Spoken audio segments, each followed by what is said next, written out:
Coming up on Behind the Body. It took me 36 years. I admitted it to myself because initially I was transphobic. You really can't tell me nothing. I wasn't to be fucked with then. I have to physically roll into the car. And I really ain't gonna be fucked with now.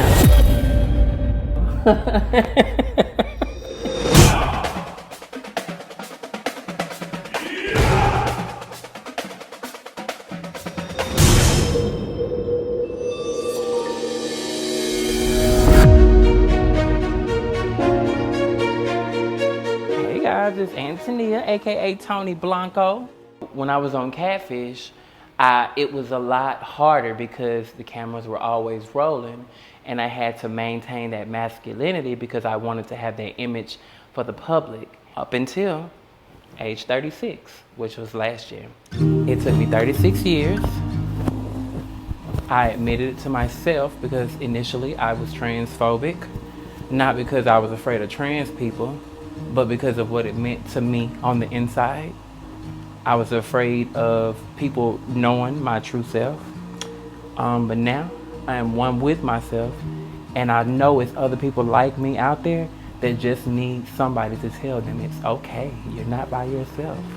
They'll still love you, and if they don't, they never love you in the first place.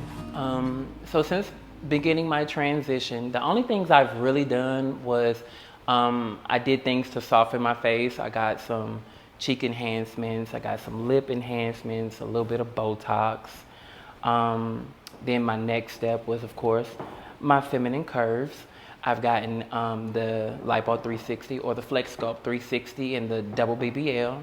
My next stop is going to be breast augmentation. My hormones, however, are helping me to grow my own breasts, but they're not going to give me exactly what I want, the aesthetic that I want.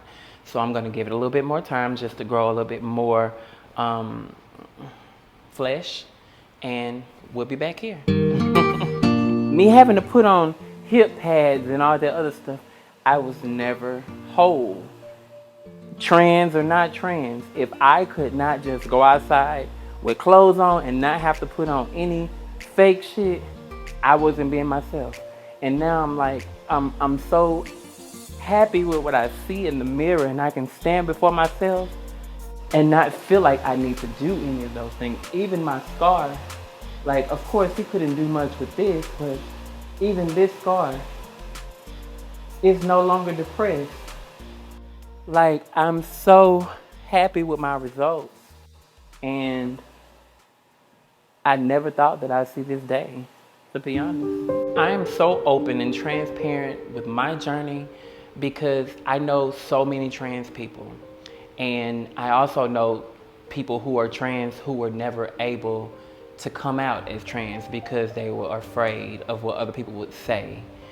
And I know there are even more people out there like me who can't just be themselves because they're afraid of being shunned.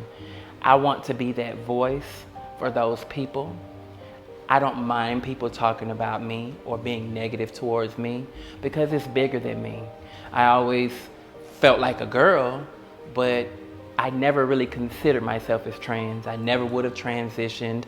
I never would have done anything of that nature because to me that was against God. It was against everything from my upbringing. And once I finally made that decision to do that, I felt like I needed to talk about it and raise awareness and change the public opinion about what people think about trans people, because we're not choosing this for ourselves. We choose to transition, but we don't choose to be trans. We're born this way, just like you're born to be black or white, or you're born to be gay or straight. We're born to be who we are. We're born as trans people. We choose to make our bodies match our brain. I try not to give the haters much attention. I'm not a big comment reader, but I do see a lot of things that people have to say about me because they try to find anything to say about me. But as far as my body goes, or as far as my sexuality goes, I'm so secure with myself. It's nothing nobody can do to take me off my high horse. And now I got this, you really can't tell me nothing. It's a lot of people out there that feel like I'm an attention whore. People think that I do things because I want to be seen. And it's funny because I'm not always seen in a good light.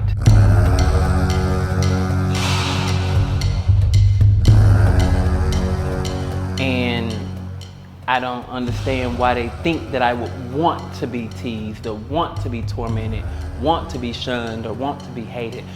Who wants that? That's not the good attention. That's just the attention that you get when you choose to be yourself after being fake all your life. I don't mind sharing my story as long as it's helping somebody. I have so many clothes that I've bought based on my body pads, and I know that now when I'm putting them on my body with no pads, it's going to be perfect because I wasn't to be fucked with then. I really ain't gonna be fucked with now. I don't really have nobody to drive me around, so even though I'm not supposed to, I've been driving myself here to my appointments using my booty pillow. So I've been taking precaution even though I'm still doing what I'm not supposed to be doing. I have to physically roll into the car. I do see so much progression that in 3 months, I do feel like I'm gonna be a new person. I'm wearing my faja every day. I'm using the inserts like I'm supposed to. And even though I am still swollen right around the areas where I got the lipo, but that's what the faja and the inserts are for, I definitely see 3 months from now being life-changing.